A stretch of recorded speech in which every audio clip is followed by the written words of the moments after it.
Accident যদি কোনো সময় ভুলেই ট্রেন কথা এই ভিডিও চলে।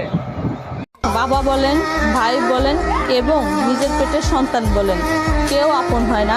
একমাত্র যদি আপন হয়, স্বামীই আপন হয়। যখন আপনার স্বামী এই দুনিয়া থেকে চলে যাবে, তখন আপনি বুঝতে পারবেন কথাগুলো কতটুকু সত্য।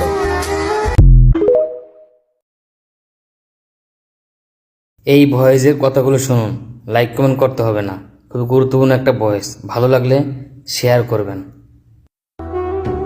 যদি কোনো গরিব আপনার কাছে সাহায্য চায় তারে দ্রুত সাহায্য করেন, কারণ আপনার কাছে সাহায্য চাওয়ার আগে আল্লাহর কাছে সাহায্য চাইছে, আর আল্লাহ ঠিকানা ওরে আপনার দিয়া দিছে।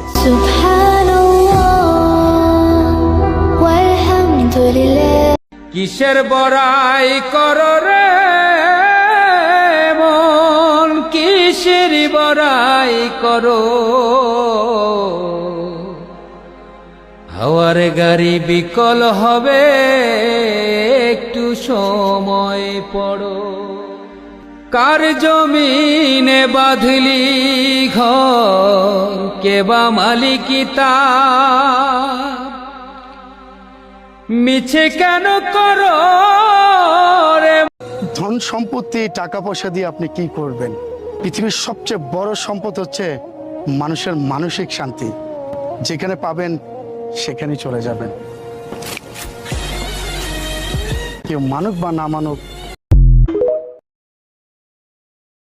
সারাদিনে আর কোনো আমল করতে পারি আর না পারি, এই আমলটা সজ্ঞানে বিশেষ কোনো বিপদ আপদ মুসিবত না হলে আমি আলহামদুলিল্লাহ এই আমলটা কখনো ছাড়ি না।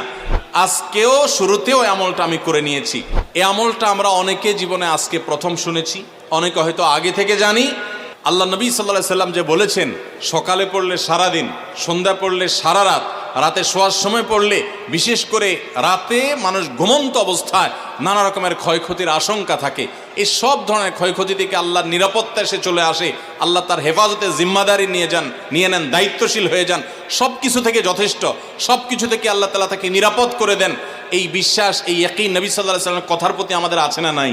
কোরআনে কারীমের এই শেষের 3টা সূরা এমন 3টা সূরা যে আমাদের প্রিয় নবী সাল্লাল্লাহু আলাইহি সাল্লাম সারা দিনে সবচাইতে বেশি সংখ্যক বার যেই সূরাগুলোকে ওয়াজিফা হিসাবে, আমল হিসাবে পড়ার নির্দেশ দিয়েছেন কোরআনে কারীমের, সেই সূরাগুলো হলো এই 3টা সূরা। এই 3টা সূরা দিনে এবং রাতে যত বেশি সংখ্যক বার পাঠ করতে হয়, অন্য কোনো সূরা, এমনকি অন্য কোনো দোয়া